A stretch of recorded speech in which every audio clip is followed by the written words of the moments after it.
Dito naman tayo guys, mag-obra naman tayo, magtrabaho naman tayo guys, para kahit paano ay mag-assist naman tayo sa mga driver na yan guys. Alam niyo naman guys, mga trabaho na yan, ngihirap minsan guys. Alam niyo naman yung iba, kailangan pang pagsabihan para hindi na magkusap, kailangan pa i-mention sa Bible gawa na alam naman, iba patulog-tulog na yan guys, kaya kailangan natin puntahan at siyempre i-assist na nila.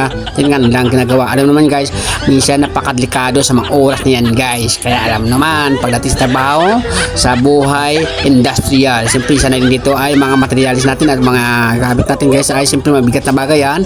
Kailangan natin mag-assist dito. Isa na rin dito ay wala na kasing 360 marshal. So dapat tayo ang magpunta doon para mag-assist sa kanilang ginagawa sa mga oras na yan. Kaya nakita nyo guys, may time talaga na mayroong utility at mayroon namang ibang minsan wala. Kaya minsan mag-ikot-ikotin tayo siyempre para mag-unat-unat ang ating katawan. Alam nyo naman guys, pagdating sa mga trabaho, kahit kasimple, mapabilis ang ating ginagawa sa mga oras na yan. Isa na rin dito guys ang pag-unload ng ating mga items at para mapabilis at matapos ang ating ginagawa lalo higit at mapuno ang truck ng